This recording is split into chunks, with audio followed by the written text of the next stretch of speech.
Olá, bem-vindos a mais um episódio do podcast do Comitê da Bacia Hidrográfica do Baixo Tietê. E hoje a gente recebe aqui Lupércio Ziroldo Antônio. Olha só o currículo dele. Engenheiro civil, diretor de engenharia e obras do DAEE, Departamento de Águas e Energia Elétrica do Estado, governador honorário do Conselho Mundial de Água, presidente da Rede Brasil de Organismos de Bacias Hidrográficas, secretário técnico permanente da Rede Latino-Americana de Organismos de Bacias Hidrográficas, especialista, consultor e autor de projetos na área de saneamento básico e ambiental, com ênfase em gestão integrada e planejamento de recursos hídricos. É o cara da água, né? Então, Lupércio, seja muito bem-vindo aqui para trocar uma ideia com a gente. E eu queria já soltar com uma pergunta assim, direta. Quando você era criança, você já falou, eu vou ser o cara da água, eu vou estar integrado nesse assunto de água? Como é que aconteceu isso? É bom falar com vocês, Cássio. Eu acho que eu nasci para ser engenheiro. O meu modo de pensar é cartesiano e desde que eu era criança, a minha madrinha, minha mãe já falava, esse menino vai ser engenheiro. Eu estudei muito na engenharia, a área estrutural, a faculdade onde eu fiz. Engenharia do quê? Engenharia civil na Unilins. Tá. Tinha uma ênfase muito grande para a área estrutural. Quando me formei, eu fui logo de primeiro emprego trabalhar no DAE, aqui de Birigui, no Departamento de Água e Energia Elétrica, que tinha uma função de fazer a gestão de recursos hídricos do Estado de São Paulo. Então, eu praticamente virei uma página que era só estrutura na cabeça da engenharia. Sim. E mergulhei no saneamento. Aquela teoria toda, né? Exatamente, e mergulhei no saneamento, que foi o primeiro grande mote meu no trabalho, foi desenvolver trabalhos e projetos de tratamento de esgoto na região. Ah, legal. Então, eu me apaixonei pelo tema, eu acabei tendo uma relação muito, muito forte com a água ao longo de toda a minha vida profissional, que já vou fazer 40 anos de formado.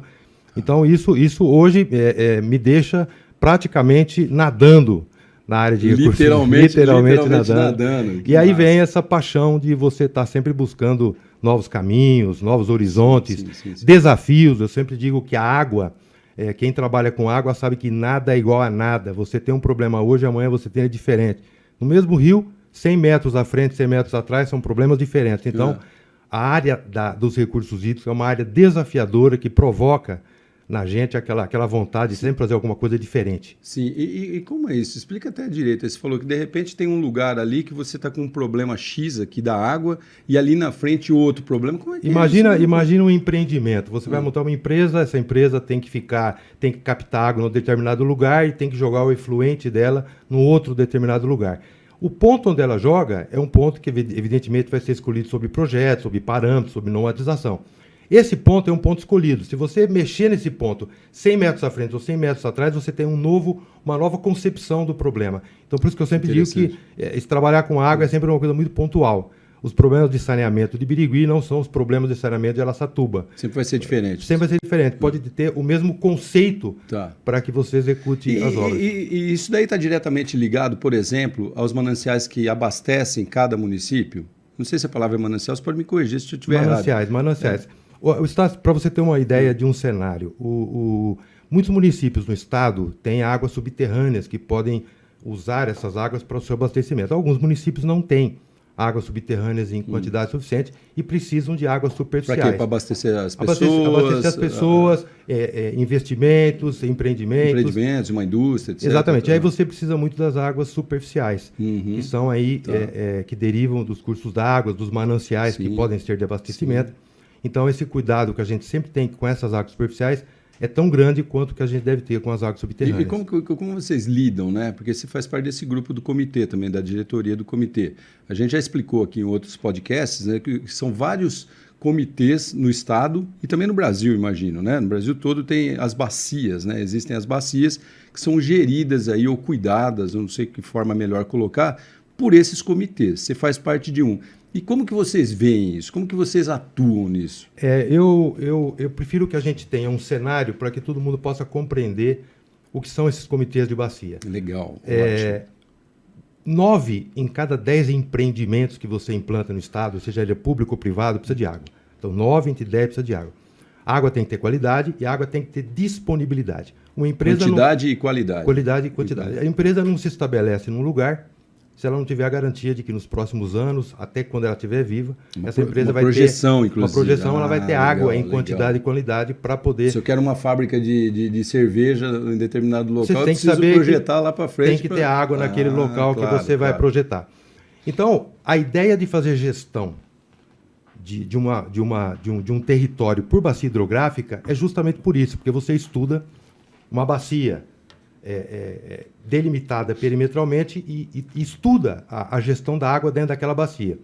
O Estado de São Paulo promoveu, através da sua lei, que é de 91, essa divisão em 22 unidades de gerenciamento, 22 bacias, que viraram 21 comitês. Tá. Por que o comitê? Por que não é 22?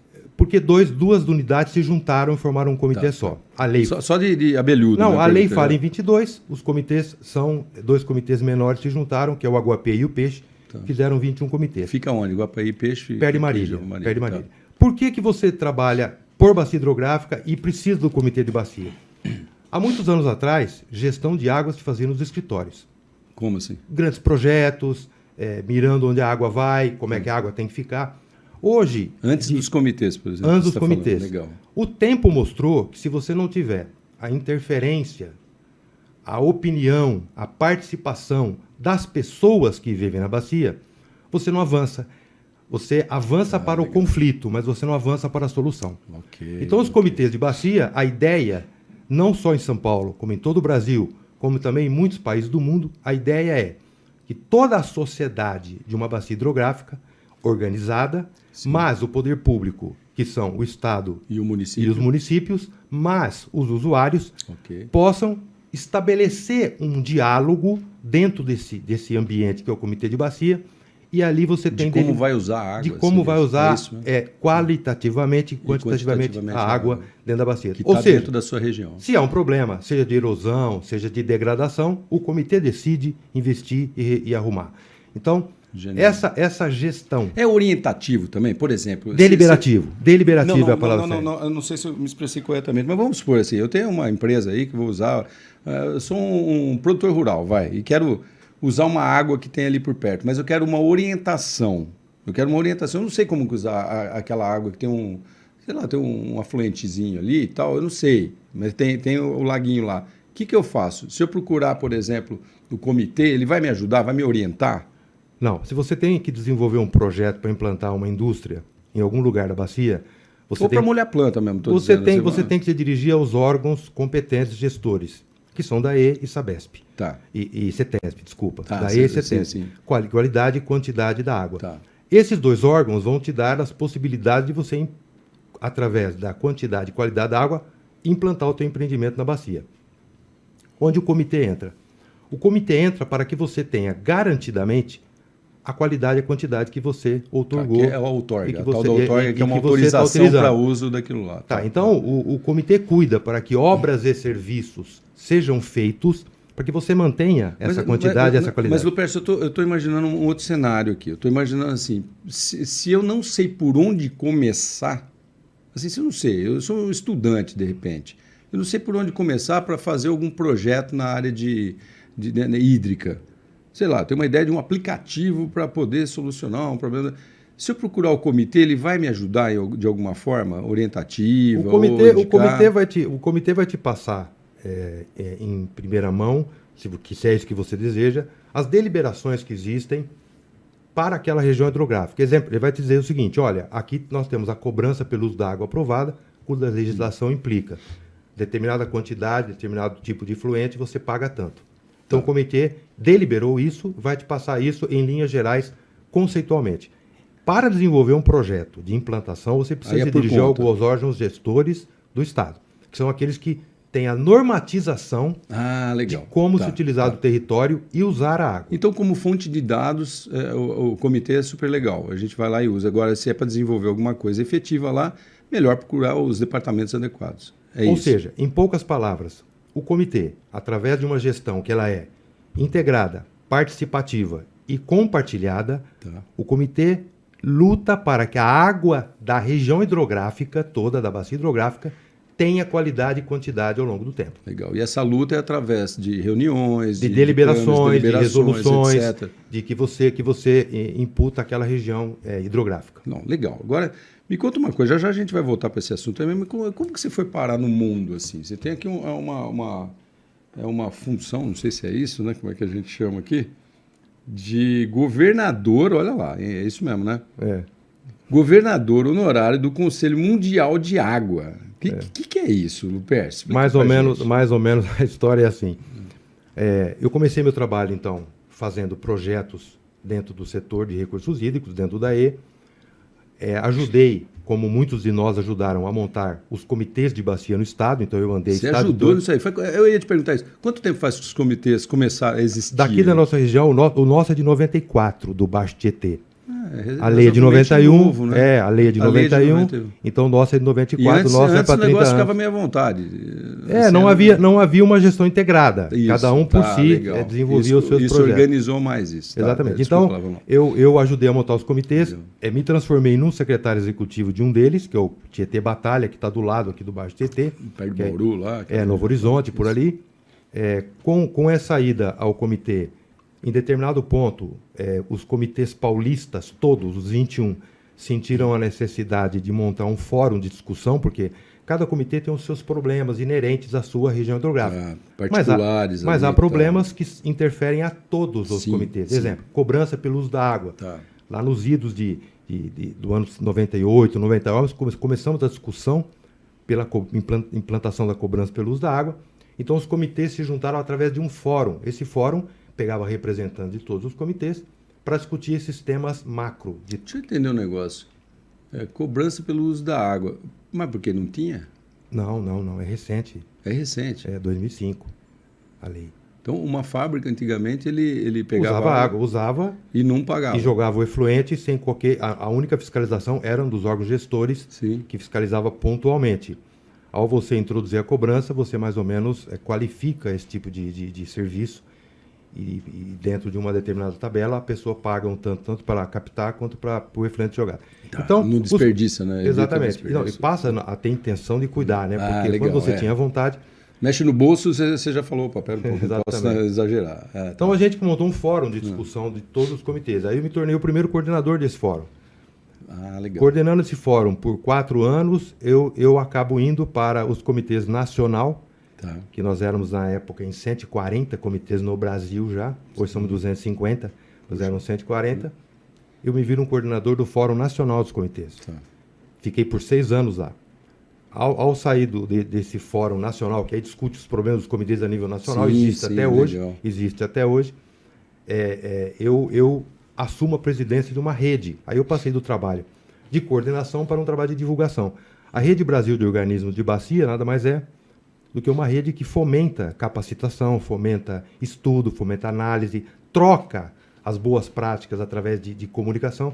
Hoje a gente tem um mailing de perto de 40 mil e-mails que são ligados à rede. Show. Então, esse trabalho na rede... Sempre de pessoas ligadas aí ao meio ambiente? São sempre assim, CNPJ, sempre comitê de bacia, sempre consórcios, delegatárias, não é pessoas comuns. Mas esses 40 mil aí... Não, aí são pessoas. Então, é isso que eu estou dizendo. Mas a rede é de a rede é formada por CNPJ, é jurídico.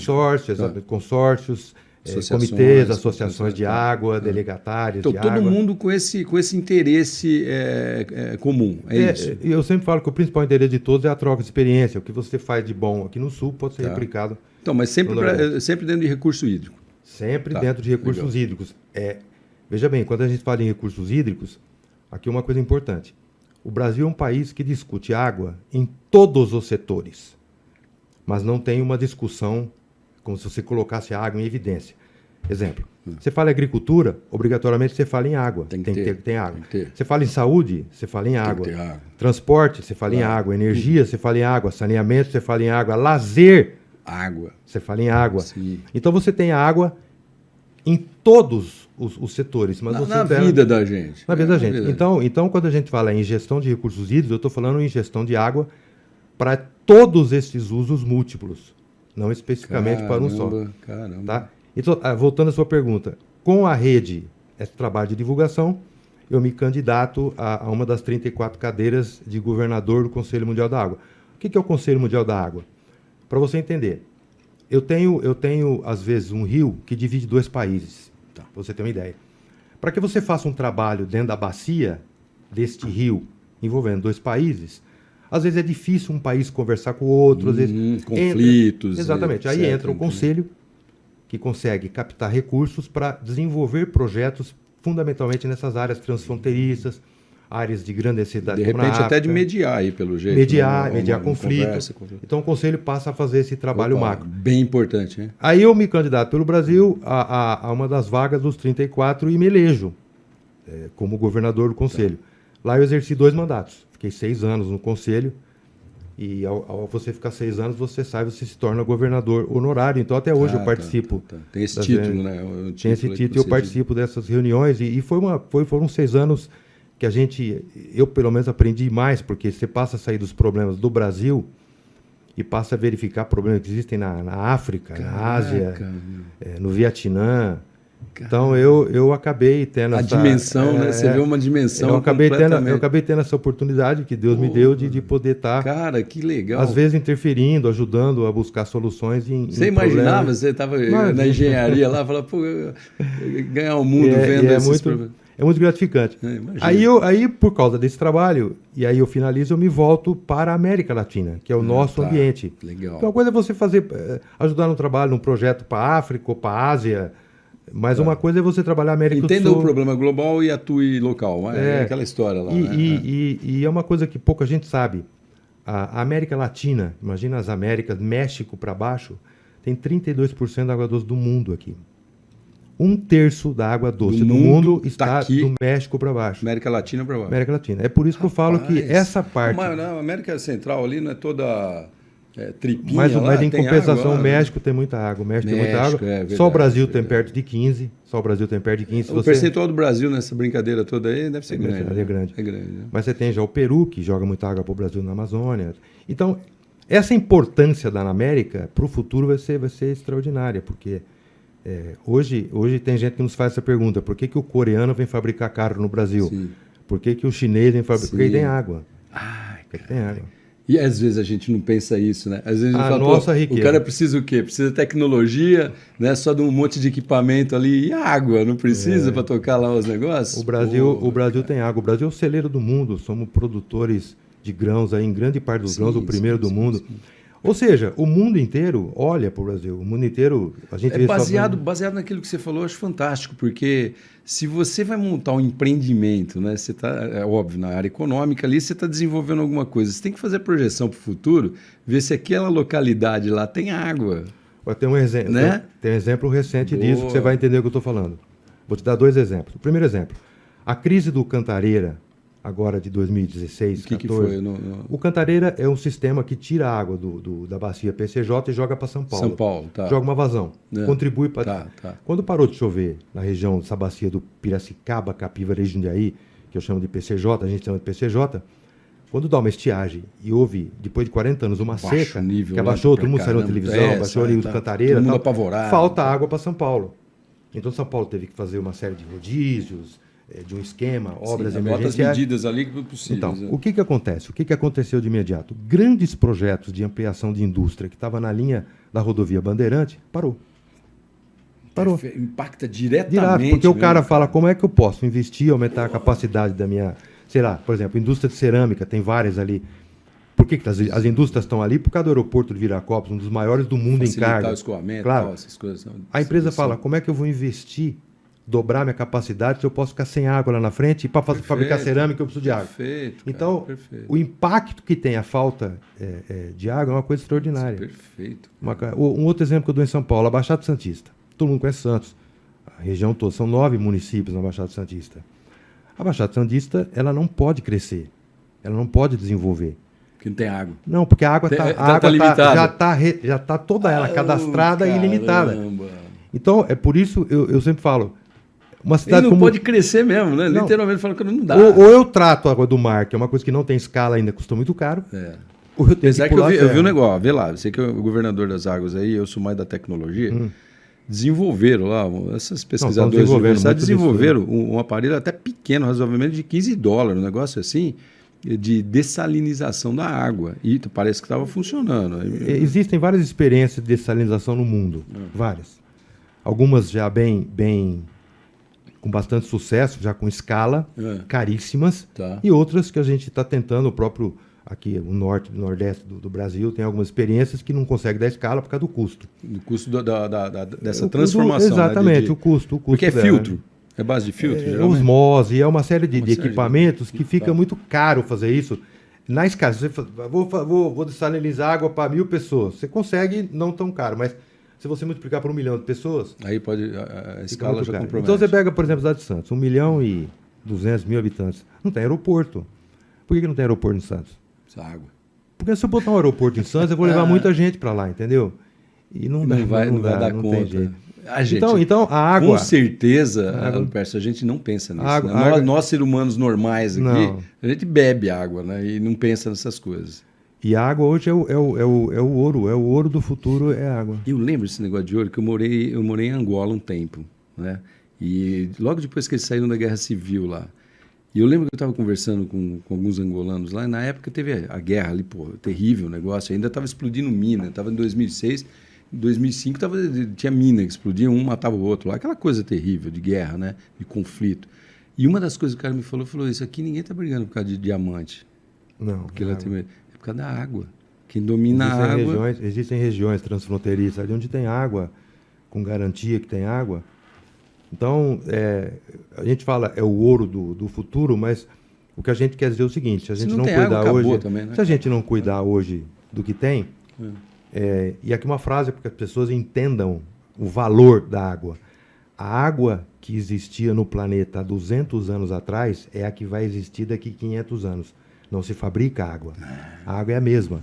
Ela tem um ciclo hidrológico e ela é a mesma. Boa. As populações vão de 3 bilhões para quase 8.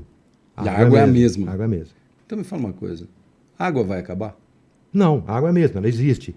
O que existe é o seguinte, ela mal utilizada... Você não consegue usá-la para mais nada. Nem para beber, muito menos para implantar uma indústria lá. A gente acaba tendo no globo, isso vai acontecer muito no futuro, êxodo de pessoas. Eles saem de uma região que não tem água. Vai migrando ali. Vai migrando para uma região onde tem água. Onde tem água. Então, esse êxodo vai ser uma coisa normal. Você ter aglomeramentos onde existe Brasil. O Brasil nós temos, além das águas superficiais, nós temos os 2 maiores aquíferos, 2 dos maiores, são 4, do mundo. O Guarani é um deles. O Guarani e o Alter do Chão. O Alter do Chão ele tem uma área menor, está no Pará. Tá. Ele tem uma área menor, mas tem mais água que o Guarani ainda, que passa por 6 países. Ou seja, o Brasil ainda tem uma reserva subterrânea, mas ela não é homogênea. A água homogênea que você diz, ela não está no país todo. Isso. Exatamente. Não é distribuída. Uma coisa que as pessoas também precisam entender. A água não é igual à energia. Exemplo, a energia que eu fabrico em Itaipu, eu ponho ela lá no Nordeste. Estica os fios lá, chega lá. Porque ela está integrada por redes. Tá. A água não tem jeito. Mas não dá para fazer tubulação? Não, a água é local. A água é local, a água é na bacia. Você pode fazer transposição de bacia, que já é uma obra faraônica. São Francisco. Exatamente, transposição São Francisco, o próprio Cantareira. Sim. Estamos trazendo agora a água do São Lourenço lá do Ribeira para São Paulo. Mas são obras caríssimas. Mas a distância também que ela vence é pequena. É mais inteligente usar localmente, é isso que você está dizendo. Exatamente. Muito mais Garantir ela localmente. Garantir ela localmente. E aí eu acrescento uma coisa também muito importante para as pessoas saibam. E eu venho acompanhando isso, eu falo isso em palestras há mais de 20 anos. Se você traçar um risco por Sorocaba e Ribeirão no estado, imagina que você está olhando o mapa do estado, faz um risco assim, Sorocaba e Ribeirão. O lado direito... Ribeirão Preto. Ribeirão Preto. Ribeirão aqui está aqui, Sorocaba está aqui. Você faz um risco. Do lado direito desse risco, dá mais ou menos 30% do território paulista. Ribeirão, Sorocaba, do lado direito você tem 30%. A capital, a Baixada Santista, 30%. Nesse 30%, olha só que impressionante, em 30% do território paulista, deste lado, eu tenho 70% do PIB, riqueza. Tá lá. Eu tenho 70%, até um pouco mais, dos políticos. Deputado estadual e federal. Também, então, aquele que mexe com a política, a terra natal dele está daquele lado. Eu tenho 72% da população do estado. Uma puta concentração que você está falando. Em 30%, mais ou menos, do território paulista, que era essa linha, você tem PIB, 70%, a classe política e a população. O que você não tem? Água. Cara, e aí, como é que faz? O que significa que no futuro o êxodo é para cá. A tendência é É realmente vir para o interior. Para o nosso interior, para a nossa isso. bacia do Baixo Tietê não tem água, para a bacia aqui em cima do Grande, para a bacia do Paranapanema. E isso é Fatal. assim, meio que é fatal. Fatal. É fatal. Vai acontecer. Fatal. Vai acontecer. Porque não dá, não suporta, que nem Santos, né? Não, Você não mencionou lá, suporta, dá, não então suporta. tem que ir para E outro lugar. a gente já está vendo isso, nós aprovamos no DAE, em conjunto com o Invest São Paulo, a Mercedes está em Iracemápolis, a Honda está em Tirapina, está vindo já, entendeu? Para ficar cá. Caramba, que interessante Então- isso. Porque então- às vezes a gente pensa, sabe o que? A gente que é leigo aqui, né? Pensa assim, fala assim, o cara tá indo para Piracicaba, sei lá, tá indo lá para São Carlos, não sei o quê, uma indústria, né? Vai parar de ir. Não, tô dizendo assim, mas o cara pensa em ir para o interior, porque de repente o governo local lá fez uma condição boa, não é? A gente não pensa isso? Pensa, o leigo aqui fala, os caras fizeram, os vereadores lá fizeram alguma coisa, né, uma vantagem, criaram uma lei lá para vir preso. Se não tiver água, né, velho, não adianta nada. Não adianta a melhor lei do mundo aí. Quando a gente tinha a energia nuclear, que é um tipo de energia, Claro, a França... parece que vai ser usada de novo. A vai França, começar a por usar. exemplo, 80% da França é energia nuclear. É. Quando você tinha energia sendo estudada no mundo inteiro, que era uma energia limpa e tal, Sim. o Japão teve aquela explosão de uma das Sim, usinas e sim, tal, sim. então o mundo parou de projetar isso. Sim, ficou Naquela receoso, época havia estudos preliminares de pôr uma delas aqui na nossa região. Na nossa região. Na nossa região, por causa da água, porque tem água. Porque depende de água diretamente. Depende de água né? diretamente. As fusões ali, os negócios. Então, essa coisa de olhar para o futuro, o Comitê de Bacia tem uma função primordial. Porque o Comitê de Bacia, você coloca, entre aspas, as melhores cabeças, seja dos usuários, do poder público, da sociedade civil, dentro da bacia, para discutir não deixar o desenvolvimento vir se não for de forma sustentável. Entendeu? Caraca, Ele que venha, Lucas, que mas ele louco tem que isso. ser de forma sustentável, para que a gente Sim. não passe hoje aqui os problemas que eles passam lá, Sim. entendeu? Eu já imagino logo num futuro isso daí, as pessoas brigando pra caramba por um negócio desse, sabe? Esse futuro um caos assim, sabe? Uma coisa assim. Esse futuro ainda tá bem distante, porque não digo que está tão distante, mas está um pouco distante porque as pessoas hoje De estão repente mais... ele é factível, dependendo Não, do ele é cenário, factível. A longo prazo ele é factível. É. Mas as pessoas hoje estão com um pouco mais de consciência ecológica, ambiental, e já estão racionalmente usando melhor a água. Você acha mesmo? Acho. Já tem mudanças de comportamento. Isso é fundamental. Porque numa outra conversa que a gente estava falando com a Adriana, né, a própria dona do núcleo, a coordenadora do núcleo de Adriana. comunicação, o desperdício da água, né, o desperdício mesmo, que se perde, a perda, vamos chamar assim, da água em todo o processo é muito grande ainda. Por exemplo, vai abastecer um município que fica no meio de encanamento, né, que se desperdiça por ali. Ela estava falando que é algo em torno de, em média, assim, 30%. 40%. Putz, mais ainda. Então, quer dizer... Mas é uma perda. O grande problema é... quando Ela você- volta, né? Na verdade, ela volta, que nem você falou. Vai mas ser a mesma quantia de água. né? Aí quando se fala em perda, é uma perda muito mais econômica do que uma perda de água. Tá. Por que Legal. econômica? Porque o município gasta uma fortuna tratando Gasta uma água mais, e perde. tá, se ele E aí ele tivesse cobra do munícipe. Então, a gente luta para que Tá, essa faz perda, sentido. só para você ter uma comparação, no Japão essa perda é 8%. Então vai tudo aí, né? Você vai até Mas, da então, mas educação, aí a que educação tá- de usar. essas Aí que coisas está a eu tô visão. Já vários municípios paulistas trabalham com salas de situação para monitorar essa perda. falando. Que legal. Araraquara já trouxe para menos de 22% já a perda. E Mas vale a pena ter esse grupo de estudo desse vale, de vale. situação Toda, ali? se você deixa de perder, você deixa de gastar, deixa de cobrar mais Você caro. economiza. Economiza. Então é uma coisa de gestão mesmo, né? Gestão de você pura, fazer gestão pura. pura municipal Pô, que show de bola isso, da hein? água. Legal a gente ficar atento para isso que o Lupercio está falando. Pô, acho que todo município, então, devia pensar nisso, né? Não, vem Município, pensando, né? quando eu falo em mudança de comportamento, a mudança de comportamento não é nas pessoas, é nas instituições. Não. Eu vou dar alguns exemplos para você entender. No passado, o irrigante, ele comprava lá um pivôzão central, saía jogando água para todo lado. 50% daquela água ele perdia, nem caía na planta dele, caía no vizinho. E tal. sim. Hoje, aí ele reduziu, hoje você só vê o pivô central em grandes áreas. Em pequenas áreas, já veio para uma irrigação por aspersão. Tá. Aí a irrigação por aspersão, ela começa também a ter um pouco de perda. Aí o cara vem para o gotejamento, ele joga água na boca do pé para perder o mínimo Tá. da planta. Tá. O Japão já desenvolve o gotejamento na raiz, perde menos ainda. Então, isso é consciência. Consciência tecnológica, Sim, onde é isso que eu ia falar. o setor da irrigação percebe que não tem água sobrando. Ele próprio tem que economizar. Melhor aproveitamento possível, é Melhor isso. aproveitamento possível, então ele fica sem. Se ele gasta, se ele for gastão, todo mundo se gastou, não vai ter água para Ele ele. vai sofrer. O setor da indústria. O setor da Legal. indústria, de 20 anos para cá, vem desenvolvendo reuso. Antes o cara pegava água, fabricava um carro e jogava água embora. Sim. Hoje cobra por isso, tanto pelo que ele pega quanto pelo que ele joga. Então o que ele faz? Ao passar pela produção, ele pega essa água, volta para para utilizar de novo. e reusa. Tá. Isso é consciência. Legal. Isso é uma Porque consciência. antes ia pro ralo ali. Ia passar por todo o ia processo pro de rio. novo. Ia pro rio de novo. Tá Aí todo todo pro esse rio, processo tá de todo. novo. Agora o cara reusa. Que O cara reusa. legal, que legal. O americano tem muito disso, o europeu tem muito disso, porque eles têm menos água que a gente. Mas o Brasil está começando também a fazer projetos arquitetônicos onde água de chuva você armazena. Legal. Então a água cai no telhado, você Legal, armazena numa caixa show. e você molha jardim, lava suas coisas Show com de a bola. água que caiu da chuva que você segurou. Perfeito. Isso é consciente. No mundo hoje, assim, não, total, né? No mundo hoje, onde foi que você viu um problema nesse tempo que você passou aí fora, né, fazendo essas visitas? Onde você viu que tem o maior problema, assim, de água mesmo, que as pessoas... Existe um problema que ele se situa e pode se situar em vários locais. Eu vou citar o que é e você vai entender. A Europa. A Europa, cada país da Europa é quase que um estado brasileiro. Você pega a Espanha, é uma Minas Gerais, Sim, por sim, exemplo.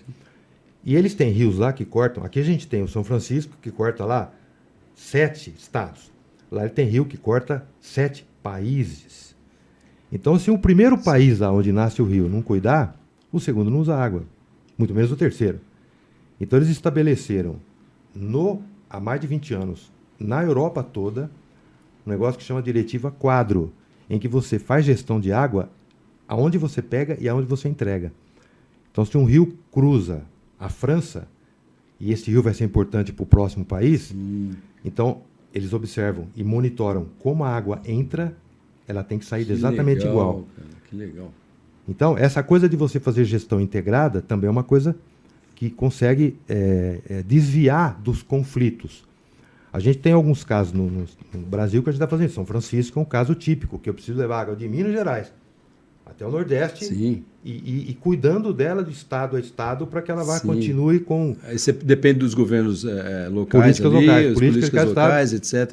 E aí você tem que estabelecer um grau de confiança muito grande entre todos. Poxa vida. Você pega um rio que Olha o divide... tamanho da responsabilidade também, hein, Muito grande. E é um Lucas? comitê de Brasil, é o maior comitê do país, o Comitê de São Francisco. Tem um trabalho Imagina. extraordinário, principalmente na área educacional, de educar as pessoas. Como Porque em cada importante estado isso, que ele cara, como passa, importante.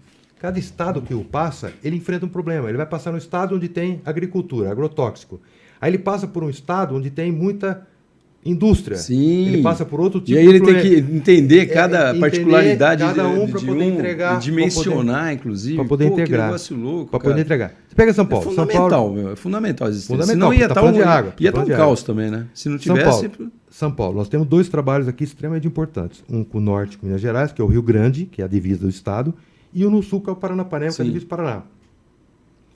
No meio de Tietê ali. Existem comitês de integração, que integram os comitês mineiros com os... Os paulistas. Porque não adianta cuidar da água de um lado e do lado de lá não cuidar da água no rio. Então você tem que ter Um é integração. dependente do outro um dependente do outro. diretamente. Que E estamos fazendo louco isso no Paranapanema. Então, por isso que eu falo que é um processo, a gestão de águas é um processo que conceitualmente tem mudado o comportamento das pessoas. Essa rede, por exemplo, essa rede que eu sou presidente, que tem um trabalho a nível nacional, A rede... Rebob, Rede Brasil de Organismos de Bacias. Rebob, né? Rebob, Rede Brasil de Organismos de Bacias. Bacias, legal. Ela tem um trabalho voltado para a mulher, a inserção da mulher, porque a mulher tem uma capacidade de transversalizar essas ações muito maior que o homem. Elas são muito mais atentas para isso. Você tem muito mais mulheres hoje, quase que homem, na governança. Seria razoável dizer que elas têm mais preocupação que o homem, é isso? Não só preocupação, como a facilidade de dar solução. A mulher é um negócio... Os homens aí, fiquem atentos. Esse caráter lúdico que a mulher tem... E de cuidadora também, né? Cuidadora, cara? De cuidadora. tem muito a ver com a água. Tem muito a ver com a água, que eu volto a dizer. Não é uma coisa cartesiana como calcular um prédio. Entendeu? Que você vai lá para um programa, calcula o prédio. Não é assim. A água tem que ter essa nuance. Então, nós estamos com uma rede em paralelo dentro da Rebob, que é a rede Rebob Mulher, que cuida da inserção da mulher, troca experiências, Genial. depoimentos e faz. E agora, no final do ano, nós vamos começar o Rebob Criança, que é justamente para envolver criança também nessa função de ser, vamos dizer assim, o xerife da coisa, né? O que vai falar com o pai, do negócio, o que vai falar com o pai, para de fazer isso. Putz, que legal, quer dizer, saindo ali é bom, na verdade é o seguinte, educacional total, né? Já começa ali, já para entender o negócio. Total. Eu gostei muito de uma coisa que você falou aqui, e às vezes a gente não se atenta para isso. Existe X mil litros de água no mundo, aí vai, assim, bem grosseiramente falando. Vai continuar, não, vai continuar. É isso que você está falando. Só que a gente tem que saber usar esse negócio adequadamente, distribuir adequadamente. Porque não é homogêneo, né? exatamente. Exatamente. Isso eu achei uma coisa genial, né? Então, poxa, é interessante saber esse negócio também, que está todo mundo trabalhando. Existem grupos, né, trabalhando como esse que você faz parte aí, por exemplo, né? E vocês veem, vocês sentem assim, o resultado, mesmo o impacto desse trabalho todo? O maior indicador de que as coisas estão melhorando é que hoje a gente tem um número muito mais alto de pessoas querendo se capacitar nessa área. Não é só um engenheiro. E se capacitar em gestão mesmo. Aspecto? Em gestão? Em gestão. Aí depende do setor que a pessoa está. Se ele está no transporte, se ele está na energia. Se qualquer setor. Ele vai adaptar aí a gestão da água dentro do setor dele, ele passa a trabalhar. Putz, que bacana isso. Passa a trabalhar. Então você tem a Agência Nacional de Águas, que é o órgão gestor máximo do Brasil, ela capacita mais de 4 mil pessoas por mês, só com cursos online. Então você percebe que o aumento das pessoas interessadas já é um bom indicador, já é um bom indicador de que você tem mais pessoas com consciência para depois vira multiplicador, né? Um momento que ela faz isso vira um multiplicador, um agente multiplicador e vai. Hoje a engenharia já tem um curso específico, chama Engenharia Hídrica. O cara se forma especificamente para gestão de recursos hídricos. Forte, hein? Muito forte. Gestão muita hídrica gente, também tem, será? Tem muita gente se formando em engenharia hídrica, que seria trabalhar só com água mesmo. Isso é muito importante. Tem algum curso de gestão de recurso hídrico? Tem, vários cursos. Né? Você tem que entrar naquelas entidades que fazem os cursos, que promovem os cursos, que a maioria deles, inclusive, são gratuitos.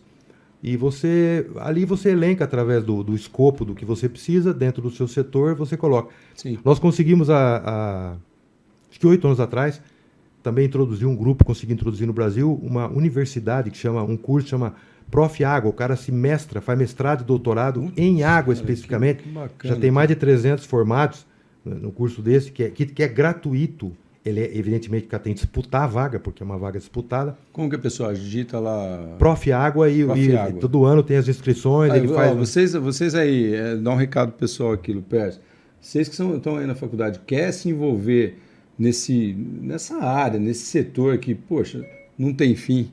Não tem fim, todo mundo depende dele. Dá uma pesquisada aí para começar a ficar... Né, você pode ser, eu costumo falar o seguinte, você pode ser da área de informática, mas depende da água, você pode criar alguma coisa na área. Então vou dar um exemplo na área de informática. O Vale do Silício, por que ele está lá na Califórnia? Água. Por que o governo do Estado de São Paulo está chamando a região da Vale do Ribeira, do nosso Vale do Silício? Porque tem muita água lá, água em demasia. É o lugar do Estado que tem mais água. Então é um lugar que nós precisamos induzir desenvolvimento, entendeu? Exato. Chip. Sem água você fabrica chip? Não consegue fabricar nada, na verdade. Nada, né? Cara, que impressionante. Pô, Lupercio, cara, esse assunto é intrigante, né? Se a gente começar, é intrigante, né? Algum aspecto assim pra gente já dar eu acho que você vai precisar vir aqui de novo, hein? Acho que nós vamos precisar, porque tô com um monte de pergunta na cabeça, que com certeza vai ter papo aí. Se tiver mais tempo, a gente vai ter que voltar uma hora para falar de outros temas. Uma coisa importante. A gente fala do lado bom da água, né? Porque sem água você não tem desenvolvimento, não tem emprego, não tem renda. Mas a água também, se você não fizer uma boa gestão, ela é destruidora.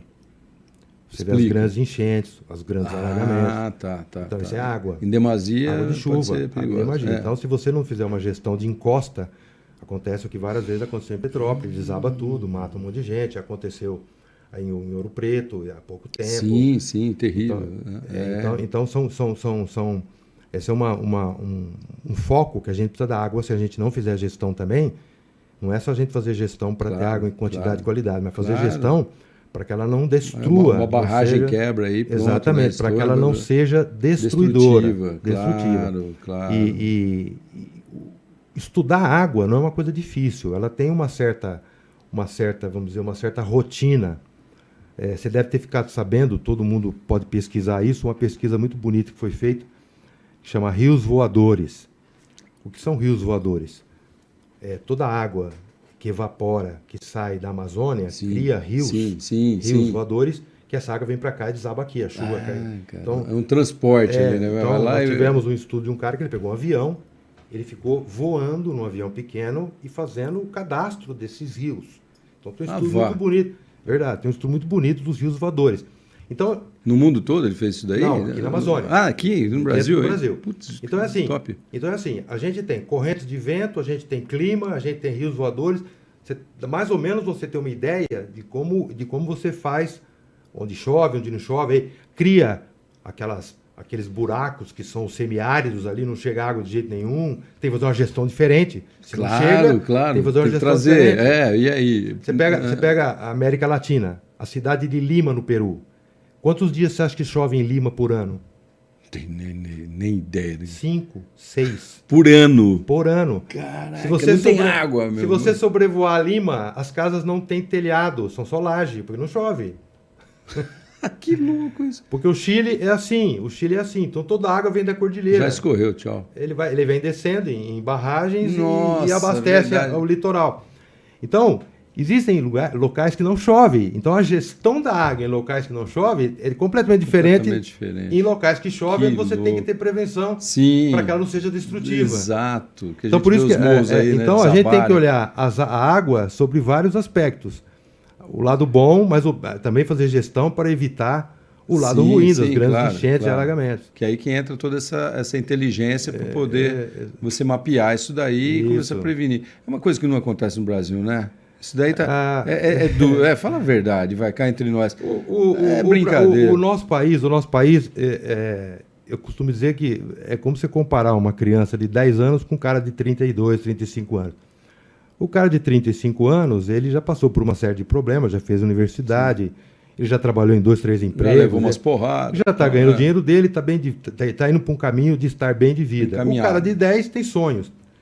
E ele, para ter sonhos, ele precisa planejar, mas de 10 anos ninguém planeja. Aí você vai falar, por que você fez essa comparação? Porque a Europa tem 3.000 anos e nós temos 500, entendeu? Então, a coisa da consciência coletiva, ela passou por 2 guerras mundiais, então eles têm outro enfoque para o que é bom e o que é... Mas com tanta inteligência que a gente tem hoje em dia, com tanto acesso à informação, com tanto dado, né? Você sabe, você vê tudo isso daí que existem esses órgãos que trabalham para isso, tem informação. Então vem uma palavrinha, mas então vem uma palavrinha mágica. A nossa maior luta no nosso setor é colocar água na agenda política. Isso é difícil. Então, aí que está o negócio. Colocar água como na agenda política, para você entender isso, tem países europeus que têm o Ministério da Água. Sim. Você tem ideia se a gente vai ter algum dia o Ministério da Água no Brasil? Vai demorar muito. Quem fala isso? Que proposta que a gente vê isso, né? Não. Cara, é uma Porque coisa... é importante, né? Porque eles sabem da importância de você ter cuidado com a água. Caramba, cara. Coisas que nós ainda, infelizmente... Será que não é por causa daquele lance lá? Olha só, você estava falando no meio da conversa aqui, eu estava imaginando, você está no Brasil, você tem rio voador, né? Como você disse, eles têm água pra cacete, pra tudo quanto é lado. E, não vou me preocupar com esse negócio, não. Mais ou menos. Mais ou menos. Deixa os países lá mais ou menos. Que estão passando fome lá se virar. Essa coisa de você não ter o problema latente, só quando ele aparece, né? Então você deixa ele de lado. Quando ele bate na porta que você vai reagir, né? E aí você, não evidentemente fora da normalidade, mas você prioriza segurança, saúde, educação. Sim. São outros temas que também têm uma relevância na política pública, mas... A política pública ligada à água, ela é fundamental para garantir vida, né? Para garantir futuro. Então seria super assim, possível afirmar que um país que não pensa no futuro da sua água não está pensando no desenvolvimento. Não está pensando e está deixando os outros pensar, esse que é o problema. E deixa os outros pensar. Eu estou falando para você, estou falando para você, o coreano, o chinês, o japonês estão vindo para cá. Por quê? Porque tem água, estão colocando... A gente não fica sabendo, mas tem empresas coreanas donas de já mercado de comércio, de transporte aqui no Brasil, já comprando ações, Eles vão entrando devagarinho. Entrando devagarzinho. Porque aqui é garantia a garantia de desenvolvimento de mão de obra, mas também garantia de estabilidade para o negócio continuar. De produção de alimento para levar para os países dele, né? A longo tempo, não a curto prazo. Né? A longo prazo. Não só pensando em vender o almoço para comer janta, né? Não. Planejando. Cara, puta, Lupercio, genial. Você está vendo muito coreano falar melhor português do que a gente. Já. A gente que não se cuide, né? Nesse sentido. Pô, os caras estão vindo aí.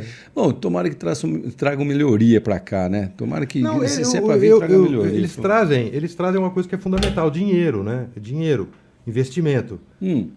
Gera também emprego e renda, mas nós precisamos ter política pública nossa, né? Mas é isso que eu ia falar. De repente, não só a grana, o investimento financeiro no negócio, mas também esse tipo de consciência, pô. Se eles estão vindo para cá, eu estou imaginando isso. Se eles estão vindo para cá já pensando, falar, lá tem água para caramba, vai garantir que o meu negócio dure mais tempo. É isso, exato, né? Tem longevidade. Ora, isso é uma consciência. Se a gente se espelha pelo menos nisso, né? Se começa a olhar para isso, já pode ser um ponto positivo. Por isso, voltando ao que a gente iniciou a conversa, por isso que o trabalho do Comitê de Bacia é fundamental. Legal. O Comitê de Bacia, ele coloca pessoas lá dentro de todos os naipes. Você Sim. coloca o dono da empresa, o representante de uma grande associação de cana, um usuário forte da energia. Legal. Você coloca organizações sociais, sociedade civil, que estão já há vários anos aqui na região, conhecem a região, você coloca o poder público olhando para o que tem que fazer, programas, tal, junta tudo esse monte de gente e conversa, dialoga e estabelece rumo. Sim, estabelece rumo. Isso. Essa Por ideia, isso que é importante o Comitê de Bacia, esse trabalho. Eu imagino que durante esse tempo, aí, desde 94, né, mais ou menos, aí que está constituído, os né, comitês, os comitês, deve ter também um banco de dados bem forte, né? Deve ter, assim, para estatística, deve ser interessante isso. O Estado de São Paulo, ele, quando fez a lei em 91, tem alguns pontos que foram muito fortes e deram certo. Um foi a criação de um fundo, o Fundo Estadual de Recursos Hídricos. Esse fundo estadual, o FEIDRO, esse Fundo Estadual de Recursos Hídricos, já, nesses anos todos, já financiou mais de 5 mil empreendimentos no Estado. Isso é muita coisa. E que tipo de empreendimento é? Que vai desde uma estação de tratamento de esgoto até um plano diretor de saneamento. Então, você tem duas pontas, são vários tipos de, seja projeto, estudo, obra, serviço grande. Tem muita coisa boa que foi feito. O estado nosso hoje está perto de 70% de tratamento de esgoto, 75% de tratamento de esgoto, com previsão. A nossa região aqui, por exemplo, está perto de 90%. Nós podemos, mesmo? Aqui na região de Araçatuba, aqui exato, 42 municípios, 42. perto de 90% de tratamento de esgoto. Então, isso é uma marca mundial. Pouca gente tem. Então, essa coisa do investimento através do Fundo Estadual, usando... Sim. Veja bem, isso não é decisão política, é decisão do Comitê de Bacia, esses 4.500. Não tem envolvimento político. Não tem envolvimento político. Então, isso é muito importante. Então, o Estado de São Paulo, ele fundamentou a sua lei em pontos fortes, que vem sendo cumpridos e está trazendo excelentes resultados. Na verdade, em conversa aqui com outro convidado, o FEIDRO, a gente falou de onde vem esse dinheiro, né? É o dinheiro do uso da água, pago pelo uso da água, né? Cobrança pelo uso da água, que ele é revertido justamente para essas obras, para aproveitar mais e garantir qualidade e quantidade da água. Isso, né? Se você usa para garantir disponibilidade, outros investimentos, outros empreendimentos virão, você aumenta o valor que você arrecada e assim vira um círculo vicioso e você mantém qualidade. Né? Vai voltando, esse dinheiro é replicado ali. Claro, muita coisa tem que ser feita. O comitê sozinho com o fundo não resolve o problema. Tem que ter políticas municipais. Sim. Principalmente, que às vezes é o mais difícil, políticas municipais integradas. O curso d'água que abastece Araçatuba, ele nasce em Braúna. Tá. Então, para preservar o abastecimento de Araçatuba... Tem que conversar com o Braúna. Tem que conversar com o Braúna para preservar a nascente. Então, são coisas... É de interesse dele também, é lógico. Exatamente, é de interesse de todos. Isso, então, da onde passa o curso, fica de olho. Exatamente. Então, você precisa ter... O integrado, que você se refere sempre, essa palavra parece bastante substancial, né, nas suas falas aí, é realmente isso, então, né? Falar assim, cara, é trabalhar junto, meu. Você aí, a gente usa a mesma água que nasce aí, vem para cá e tal.